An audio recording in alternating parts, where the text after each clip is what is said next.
Hi everybody. I hope you can see the video okay. I'm using a forward-facing camera. I feel compelled to do a video on Santa Muerte and her healing abilities. And of course I'm using my own experiences as examples. So I mentioned this in a previous video, but I'll say it again because it's really amazing.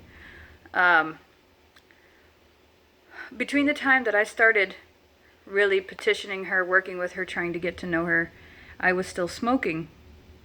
And just as a test of faith, I told her, you know, I'm going to be trying to conceive soon, so I need to stop smoking. I will promise you that if I smoke, you know, that I said, you know, if you help me to stop smoking, I promise I won't smoke anymore. I will get you, you know, certain this and that. I'll get you this statue or this reward for helping me to stop smoking. So I made a promise to stop smoking, and I made a promise to her. And one thing that you learn when working with her is if you make a promise, you better keep it, because it's just like breaking a promise to anybody else. So I went to a friend's cabin and we were drinking, and you know, along with drinking, you start smoking if you're a smoker. And so I'm like, I think about it and I'm like, nothing's gonna happen. You know, so I start like chain smoking. I smoke like 7 cigarettes. And we eat some barbecue and I start getting this really bad stomach pain. And I start getting really, really dizzy. And I start having this clenching pain that feels like kind of like an ulcer. And I start asking everybody else, you know, did the food upset your stomach? Are you having a hard time with the food? They're like, no, the food's fine. It wasn't even spicy enough, you know, to upset an ulcer. It was just fajitas. And I was like, man, my stomach really is hurting. It was hurting so bad that I started shaking, and I literally fell to my knees. I was holding on to the back of my boyfriend's friend's truck, and I was shaking. My hand was shaking like this. My whole body was shaking because I was in such pain. I mean, I hadn't felt this kind of pain since I was a kid, and I would have intense stomach pain due to severe ulcers. Now I don't know if it was the major amount of smoking that hurt the ulcer. I know it wasn't the food. So I just got down onto my knees, literally, and I almost felt like crying. And I remember thinking to myself, oh, man, I broke my promise. That's why I'm hurting right now, because I broke my promise, because I made a promise that I was going to stop smoking, and I directly violated my promise by mocking it, by saying, nothing's going to happen. So as soon as I said, not 5 minutes later, as soon as I said, I'm so sorry, I broke my promise, will you please help me to feel better, and this time I mean it, I won't smoke again. I shit you not 2.5, 3 minutes, 5 minutes tops later, like nothing ever happened. I felt completely better, like nothing ever happened. And so that was one instance with me. There was another instance involving smoking where I was trying to lose weight. That was a defeated effort. I was trying to lose weight, and I told her, can you give me permission to smoke just so that I can use it as like a diet aid so that it'll curb my appetite? I know it sounds stupid. And I was like, please, please. And then I had this overwhelming kind of calm feeling come over me. Very warm, like a hug. I was like, okay, that feels like maybe I got an okay, you know? So I smoked cigarettes for maybe like a week. Very minimal, maybe like 3 a day. And I started to notice that over the next few days that they started to taste just like burnt paper, and they started to taste disgusting. So I was like, I understand. I was like, I shouldn't be smoking these things. This is stupid. This was a stupid idea. I was like, okay, I officially declare here, you know, I'm going to stop. And from that day forward, I stopped. And that's because I've been smoking on and off since I was 18, and I'm 35 now. So it's not an easy habit to kick. Let's just put it that way. She helps a lot of people quit smoking. She helps a lot of people quit drinking. She helps a lot of people, come off their addictions with such vigor. What's the right word? With such, it's not vigor, but she's so tenacious in helping you to cut your addiction. It just freaks you out.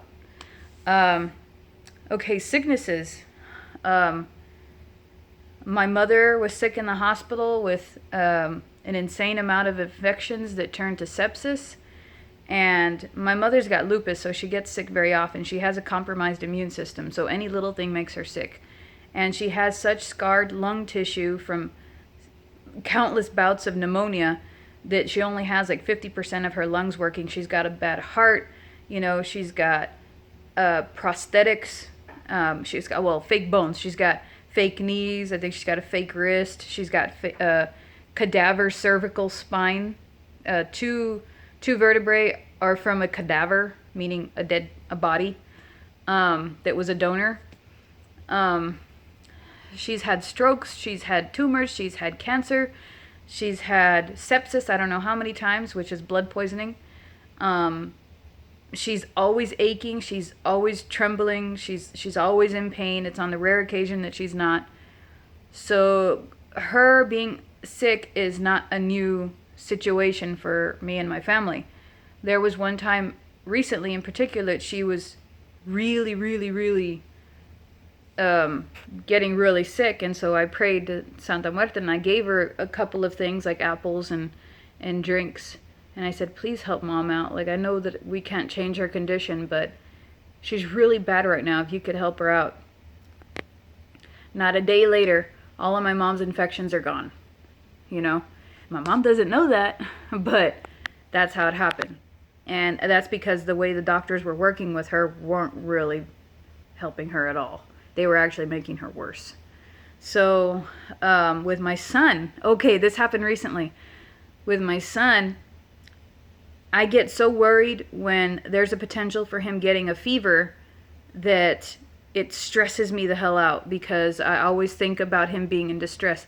Because he's autistic, he doesn't necessarily tell me when he's feeling pain, or he doesn't tell me when he's experiencing discomfort. He's very...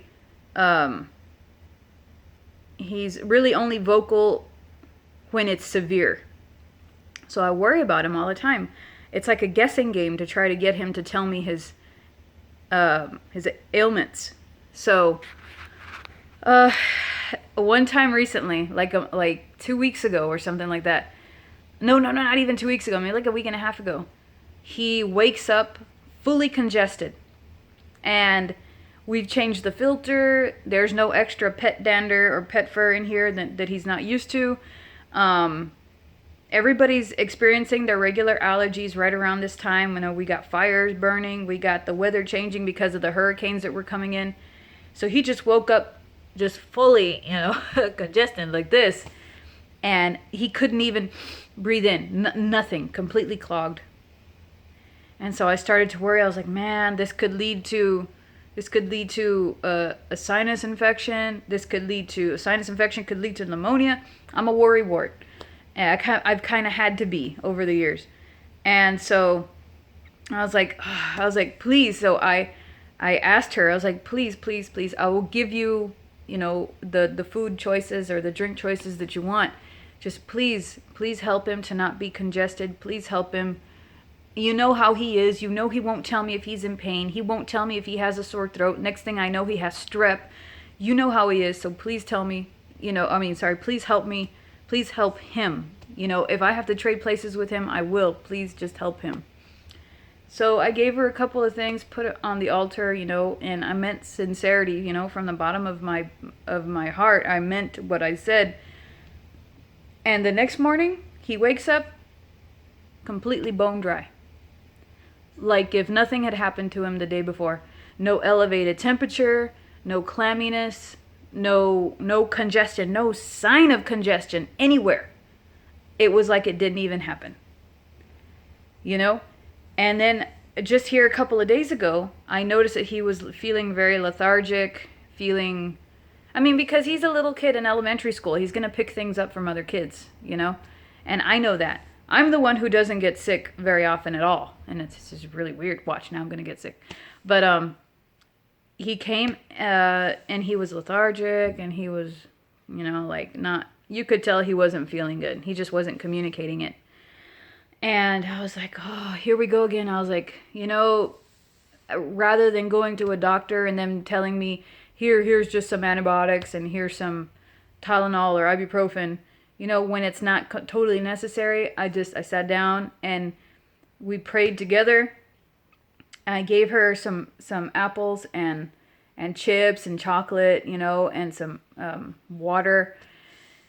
And I was like, please, you know what's going on. You know the deal. I mean, please don't let him have a fever. You know how I feel about fevers. You know that I freak out.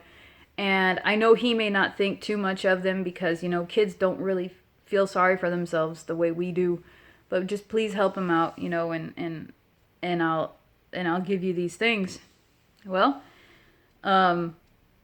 about 10 minutes later, he went to the restroom and it was like if nothing was wrong with him.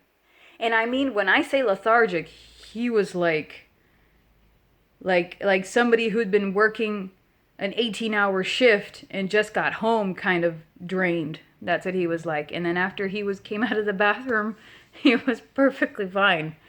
And maybe I just panicked too much because that's just in me. I had been a single mother for a very long time, but it's just like her, when you ask her for something and you mean it, and you do come through with your promise to give her whatever it is that she wants, she works like that super quickly. You hear stories about people that have been cured from cancer, people that have survived horrible diseases. Just one day their blood work comes back totally clear and they're in remission.